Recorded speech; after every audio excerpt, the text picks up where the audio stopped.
The radiant international સ્કૂલમાં આપનું હાર્દિક સ્વાગત કરું છું. હું દર્શલ થોડકિયા જય શ્રીરામ વિડીયો શૃંખલામાં આપને આવકારું છું.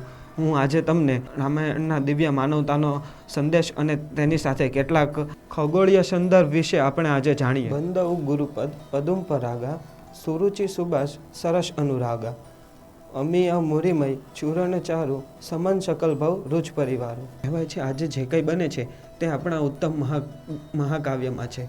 આ પ્રત્યેક ઘટનાને સમજવા માટે આ મહાકાવ્ય આપણી મદદે આવે છે. આ ઉત્તમ મહાકાવ્ય અને મહાગ્રંથ એટલે રામાયણ. રામાયણની પાછળ એક શબ્દ લગાવતા તે લગભગ તેનો પર્યાય શબ્દ બની જાય છે. આ શબ્દ છે રામકથા. આજનો મૌલિક પ્રશ્ન છે, રામકથા ઇતિહાસ છે કે પુરાણ? કાળ એવો છે એટલે પ્રશ્ન ઉઠાવવાનો. તે કર્તૃત્વનો કાળ હતો, આ વકૃત્વનો કાળ છે. આ સહજ પ્રશ્નનો જવાબ આપણને ઈસવીસન પૂર્વે 6ઠ્ઠી સદી તરફ લઈ જાય છે. એ પહેલાંની વાતો પ્રસિદ્ધ હોય કે પ્રચલિત તેને ઇતિહાસની સીમા બહારની ગણવામાં આવે છે. ઇતિહાસનો પ્રદેશ સમાપ્ત થતાં જ પુરાણોની પ્રદેશની શરૂઆત થાય છે. તેથી રામકથા ઇતિહાસ નથી, પુરાણ કથા છે.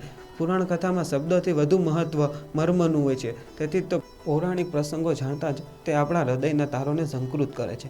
પૌરાણિક પ્રસંગોમાં મનુષ્ય આકાશમાં ઉડી શકે છે, પર્વતો ઉચકી શકે છે, સમુદ્ર ગટગટાવી શકે છે, શરીરી અવસ્થા સાથે સ્વર્ગ જઈ અને પૃથ્વી પર પાછા પણ ફરી શકે છે. રામાયણ એટલે રામની ગતિ અને આયન એટલે માર્ગ. રામના જીવનનો માર્ગ એટલે રામાયણ અને રામના જીવનની ગતિ એટલે રામાયણ.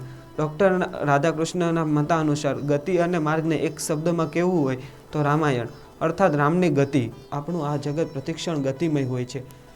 તેથી જગત શબ્દનો અર્થ જ ગતિમાન તેમ થાય છે. રામના વિચારો અને આચરણોની ગતિ પ્રગટ થાય છે, તેની અસર ગહન હોય છે. આજના વિશ્વમાં સત્ય અને ન્યાય પ્રત્યે રામની પ્રતિબદ્ધતા, અખંડિતતા અને નૈતિક આચરણોની મહત્ત્વની યાદ અપાવે છે. દુવિધાઓનો સામનો કરતી વખતે રામ પાસેથી પ્રેરણા લઈ શકાય છે, જેમણે હંમેશા સચ્ચાઈનો માર્ગ પસંદ કર્યો.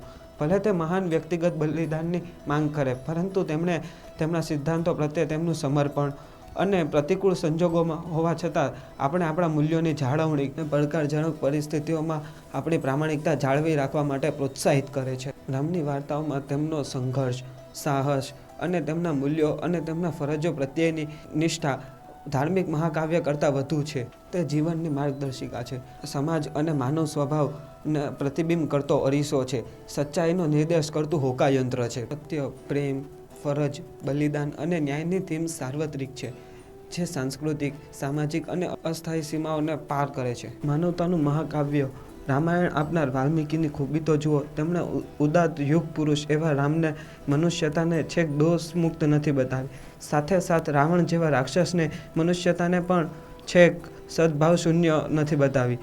મહર્ષિ વાલ્મીકીના રામાયણમાં ખગોળીય સંદર્ભોની વાસ્તવિકતા ચકાસવા માટે સ્ટેલેરિયમ સોફ્ટવેરનો ઉપયોગ કરવામાં આવે છે.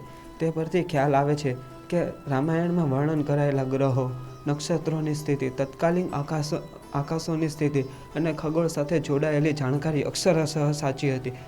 જે વર્ણન રામાયણમાં જે વર્ષે, જે તિથિએ અને જે સમયે કરાયેલું હતું તે આ સોફ્ટવેરમાં નાખવાથી તે બધું હુબહુ તે જ પ્રમાણે હતું તેમ સાબિત થાય છે.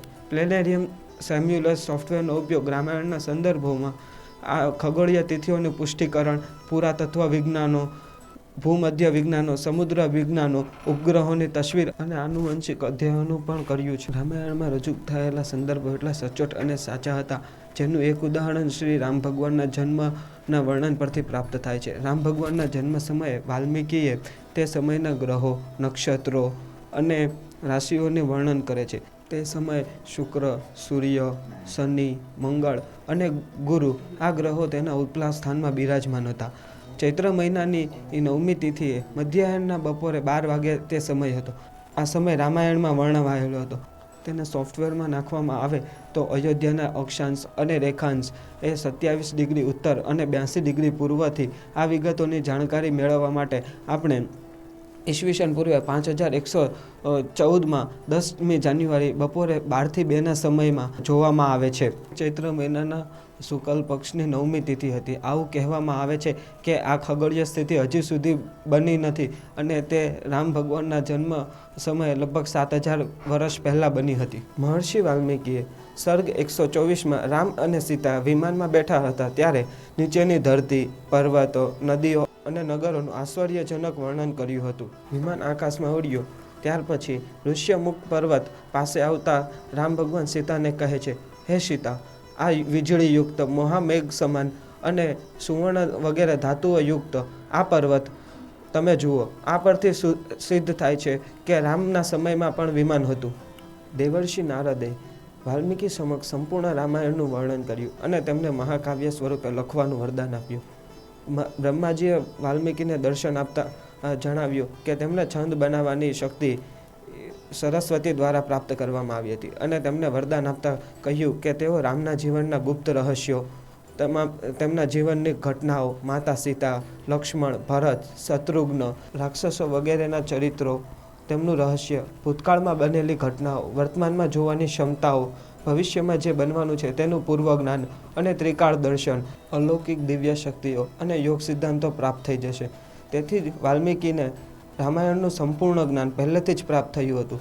મહર્ષિ વાલ્મીકીએ રામાયણમાં અનેક વૈજ્ઞાનિક સિદ્ધાંતોનો નિર્દેશ કરે છે. તો મિત્રો, આ છે આપણી મહાન સંસ્કૃતિ. જાણીને ગર્વ થયો ને? તો મળીએ આવતા વિડીયોમાં આવું જ કંઈ રહસ્યમય, ગહન અને ગર્વ અપાવે તેવું જાણવા. જય શ્રી રામ.